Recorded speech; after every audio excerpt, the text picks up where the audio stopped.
Hey guys, welcome back to Slow Travel Chronicles. My name is Stephanie. You're not going to introduce me? That's my husband Garrett.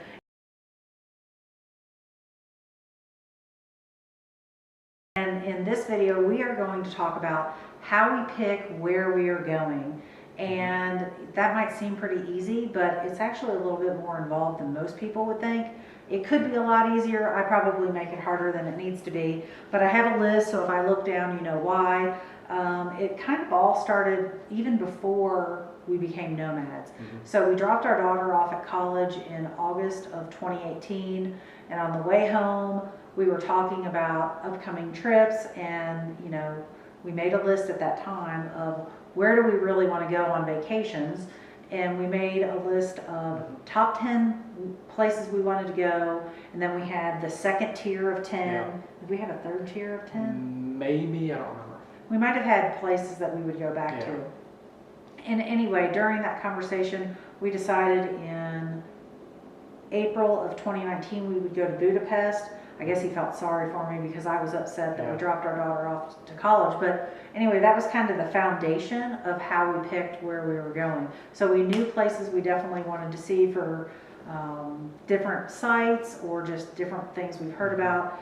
And then we took that into consideration when we started our nomadic journey, and I think we've maybe hit one or two of the places. It kind of went off the rails a little bit, but something else we have to consider when we're planning our trips and when we're going is family obligations. So for example, in April of 2024, I had committed 2 years ago that I would take my niece on college tours.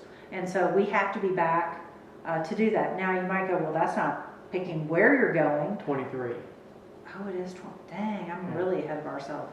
2023, I'm taking my niece on college tours. And, that's not really like where you're going, but because that time period is booked, that impacts where I'm picking on either side of it. Yeah. Another thing is holidays. I am definitely seeing my kid over Thanksgiving and Christmas and whenever else, I can weasel my way in. So we have to consider that. Yeah, we have some yearly obligations, doctor's appointments, that sort of thing. And we've pretty much decided we're going to try to put everything that we have to do in the States in between mid-November and probably Christmas or even early January. So we know that, okay, that's just going to be blocked off. It just will be. And when you block it off time, like Stephanie mentioned, in April of 23 or Thanksgiving and Christmas most years, then we start looking at, where do we want to go and what season or what time of year we want to go there, because, we don't want to travel during peak season.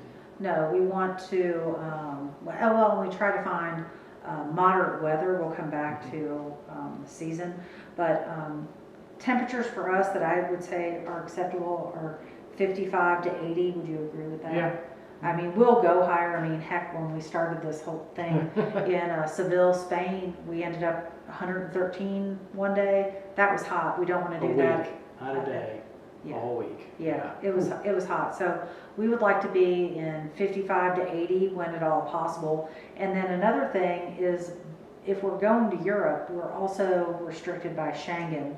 So if you're not familiar with that, out of every 180 days, you're allowed 90 days in the Schengen zone, and then you have to leave for 90 days. So if you start piecing all of these things together, family obligation, weather that you're trying to find, Schengen, that kind of limits where you can go. So we take all of that into consideration, and then we plan around that.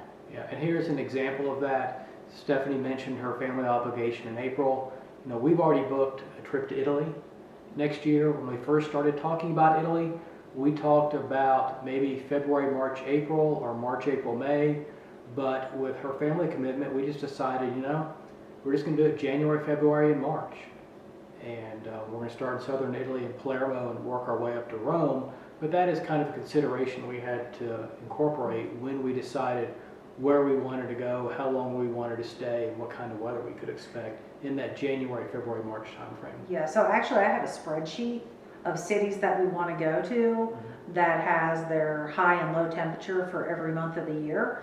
And, you know, some of the people in the Go With Less channel, if you follow that channel or that Facebook group, you'll be aware that there are other people that have done that. I just have one for myself, and when we decided on Italy, we're starting in the south and working our way up, as Garrett said, but the temperatures are roughly, you know, 58 to 65 degrees, so perfect for us. Now, one of the things that we don't do a good job on, and we've talked about it over the last couple of days, that we need to improve on, is looking for deals. Yeah. So we get it set in our head, or we have recently, that we're going to this place and we spend probably more than we would like to. Yeah, we'll kind of prioritize where we want to go, where we think the weather's going to be nice, what we think is a must-see, or where we really want to go, and then we'll look at it, and if we can afford it, if it fits the budget, okay, we don't need to look for a deal. We can make this work. We want to go. Let's just go. And we typically plan things out, you know, maybe 6 months in 4 to advance. 6 months, yeah. Part of it is when we go, a lot of times we will book an Airbnb for a month. Sometimes on the same trip we'll have 2 Airbnbs for a month each. And we want to get places that we like. And when you're renting an Airbnb for a month, it's difficult because all the really good ones, people cherry pick a week here, a week there, a weekend, and it prevents you from renting it for a month. So to get our preferred Airbnbs, we have to book out far in advance. And that kind of impacts our ability to get deals, so we're still kind of working through that. Yeah, and one of the reasons that we do the Airbnb for a month is the cost goes down 40 to 60%, and that makes this lifestyle possible for us. So we try to keep our flights to $900, is that right? $900 max each, but we've paid, or is it 800? It's in the ballpark. It's kind of a sliding scale, and we have a budget that we want to hit for a trip that incorporates Airbnb costs, hotel costs, flights, trains, and travel insurance. So if you overspend on flights, that's not good. If you overspend on Airbnb, that's not good. It balances out. Yeah, but like our food costs, now we're getting off topic a little bit, but food costs is just our part of our regular monthly budget regardless of where we are. So it's not a special food because we're traveling budget. But it does to some degree impact where we go, because if we go to some place that's expensive, we're probably going to look for a less expensive trip next. So over the course of a year, if we go somewhere that's really expensive, you know, the later part of the year we'll say, you know, let's try to go somewhere that's maybe less expensive. And, you know, that worked out well for us. You know, earlier this year, we went to Mexico for a month. It was cheap. And we followed that up with Scotland and Austria. No, we went to Ecuador. Well, I was skipping Ecuador, but anyway. Okay. You can't skip Ecuador. You can skip the Galapagos. That was a separate budget. Can I finish my point? Yes.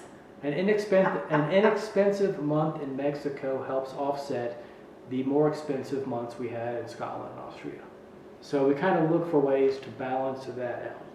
True. But we definitely need to save money, and so we're going to try to not book so far in advance. Yep.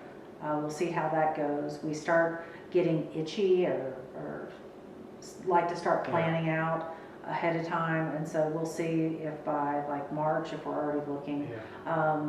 Planning's part of the fun. Yeah, it really is part of the fun, but because we're going so early this year, and we're definitely going somewhere back in Europe in the fall because our daughter's hopefully going to meet us. So we don't have anything planned for the summer, and so hopefully we won't overspend, and we'll actually be able to go somewhere in the summer. Yeah, and I mentioned earlier we try to avoid the peak tourist seasons. We're in the future going to try to really hit shoulder season or off season, even if it's colder. And one of the things that we've pretty much decided, it's not written in stone, but it's pretty close. We're not going to Europe in July and August. Maybe even June. Yeah, maybe even June. We were in Austria in June, it was fine. But by the time July rolls around, tourist season is in full force. It's hot, it's crowded. August is the worst. We don't need to be there in the summer. You know, we don't have to build our vacation schedule or our travel schedule around school breaks. So we're just not going to go in that time period. And I think for us, that's going to be the right decision. Yeah. Anyway, hopefully you find this video helpful. Please leave comments below if you like this type of content, other ideas you might have, things you'd like us to record, and we'll see you next time. Have a great week. Yep, later.